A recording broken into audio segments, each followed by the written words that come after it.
बिस्मिल्लाहिर्रहमानिर्रहीम।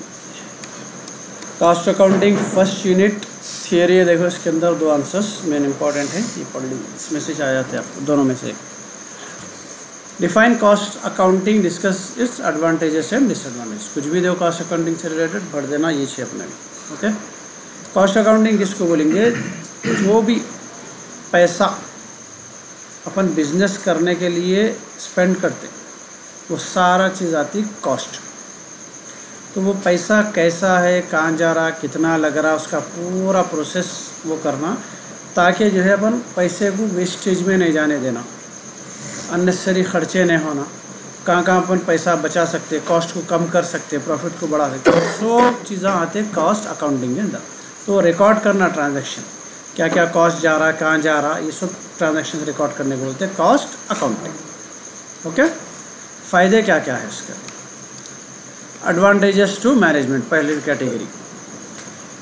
Helps in cost assessment, आपको cost exactly जो है कितना पड़ रहा, कैसा पड़ रहा, सो मैनेज करने में आपको आसानी होती है। It helps the management in determining the cost of each product और सर्विस। अपन कैलकुलेशन में देखिए, एक एक यूनिट का अपन कैलकुलेट करके निकाल रहे थे, तो उससे क्या होता है, आपका प्रोडक्ट का क्या है, आपको कॉस्ट पड़ रहा पर यूनिट आपको मालूम होगा। Helps in cost control, simple, ठीक है। कॉस्ट का जो है ना वेस्टेज हो रहा क्या है, उसको कंट्रोल कहाँ से करना, ठीक है, एक्स्ट्रा फजूल खर्चे नहीं होना, ये सब इसमें कर सकते हैं। प्राइस फिक्सेशन, कॉस्ट मालूम होगा तो प्राइस फिक्स कर सकते हैं आप, ठीक है।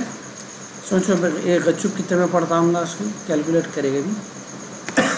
हेल्प्स इन इंक्रीजिंग प्रॉफिटेबिलिटी, वही पॉइंट है, ठीक है। आपको जो है जब कॉस्ट मालूम होगा तो आप प्रॉफिट कितना आ रहा, क्या जा रहा, आप मालूम कर सकते। गाइड्स इन डिसीजन मेकिंग, ठीक है, आप बिजनेस के डिसीजंस आसानी से ले सकते हैं। Advantages to creditors, the advantages of the cost accounting to creditors. Cost accounting helps the creditor to know the credit worthiness of the firm.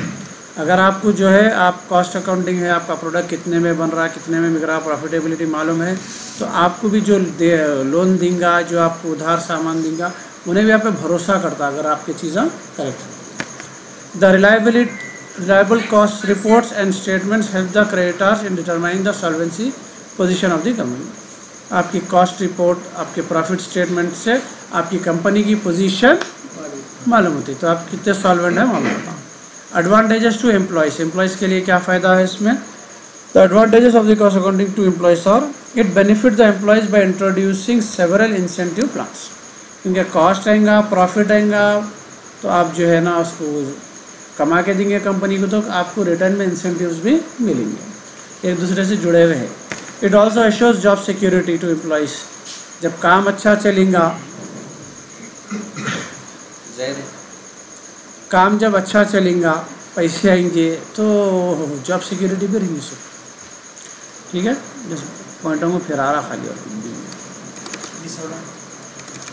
उसके बाद है गवर्नमेंट को क्या फ़ायदा? It assists the government in the formulation of policies related to export import taxation finance. Government को भी जो है, गवर्नमेंट के भी कंपनी से रहती, उन्हें भी जब चीज़ों को जो है कॉस्ट कितने में पड़ा, उस हिसाब से एक्सपोर्ट कितने में करना, इंपोर्ट कितने में करना, टैक्स कितना लगाना, प्राइसिंग क्या रखना, वो गवर्नमेंट भी डिसीजन ले सकती है।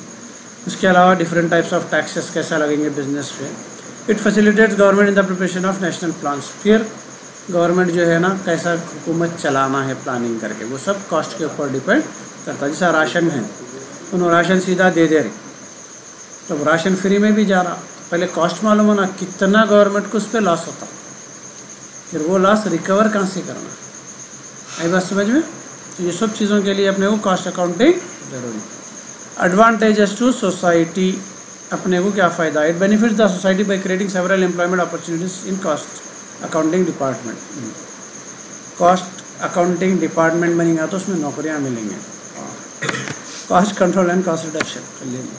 डिसएडवांटेजेस क्या क्या है? पहला है कॉस्ट अकाउंटिंग इज एक्सपेंसिव, क्योंकि अगर कॉस्ट अकाउंटिंग करना है तो आपको स्पेशलिस्ट को रखना पड़ता है, फिर प्रोसेस है पूरा सब सीखा, तो उसके लिए आपको खर्चा लगता है। Cost accounting lakhs accuracy, exact तो कोई भी नहीं बोल सकता, एक चॉकलेट कितने में बन रहा कोई भी कंपनी वाला नहीं बोल सकता,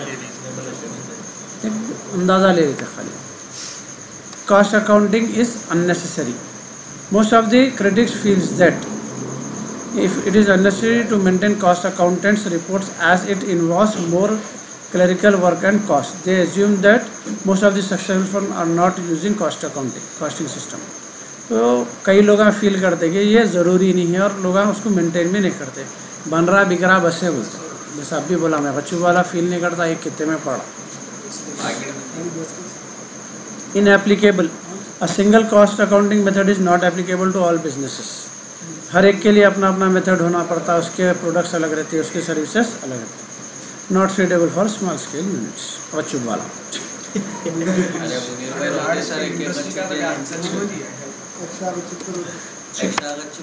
इसमें पॉइंटों को गौर कर लो, हो जाता answer. Difference between cost accounting and financial accounting. Financial accounting किसको बोलते हैं मालूम? Trading account, profit and loss, balance sheet, ये जितना भी अपन करें, financial accounting 1, financial accounting 2, first semester, second semester, वो जितने उसमें अकाउंट्स थे ना वो सबको बोलते हैं फाइनेंशियल। दोनों में डिफरेंस क्या है? फाइनेंशियल में पैसों से जो जो रिलेटेड है those are financial. Definition according to Kohler, cost accounting is a branch of accounting dealing with the classification, recording, allocation, summarization and reporting of current and prospective cost. लफ्ज़ cost के बारे में हर चीज़ रिकॉर्ड करके maintain करके रखना, that is cost accounting. इसमें जो है according to recording, classifying, summarizing in significant manner and in terms of money transactions and events which are in part at least financial characters. पैसों से रिलेटेड जो भी है उसका रिकॉर्ड मेंटेन करना, that is financial accounting. Meaning, it refers to the branch of accounting which deals with the cost. It refers to the account which deals with the financial data. Nature, it makes use of the historical data provided and outlines. यहाँ पे क्या है, जो भी अपने को already data हो गया, कॉस्ट इंकर करे बाद मालूम होता कॉस्ट कितना लगता है, पहले नहीं मालूम। It mainly deals with the historical data. ये भी क्या है, बैलेंस शीट कब बनती, सब होने के बाद वो डेटा लेके आप बैलेंस शीट बना सकते। Scope, it ascertain the cost of a product और सर्विस। तो इनकी हद कितनी है? स्कोप का मतलब हमेशा हद रहती है। हद इनकी कितनी है? कॉस्ट, एक प्रोडक्ट या सर्विस की कॉस्ट कैलकुलेशन तक है, उससे आगे नहीं जाते हैं। It includes preparation of trading, profit and loss and balance sheet. Objective, it records by the firm in producing a product और सर्विस। जब आप प्रोडक्ट या सर्विस पैदा करेंगे उसी टाइम पे आपको इसकी ज़रूरत पड़ती है। It records all the transaction relating to finance. Periodically it prepares its reports weekly और monthly. It prepare financial year, एक साल की रहती है। Important, it is compulsory to prepare cost accounts only in some undertaking. कुछ एक ज़रूरतों में आपको कॉस्ट अकाउंट बनाना पड़ता। It is compulsory to prepare final account, बगैर फाइनल अकाउंट की कंपनी नहीं चलती। Principle, it is compulsory to follow all the principle and procedures in cost accounting. It follows only some accounting principles and standards. Depends. बस है।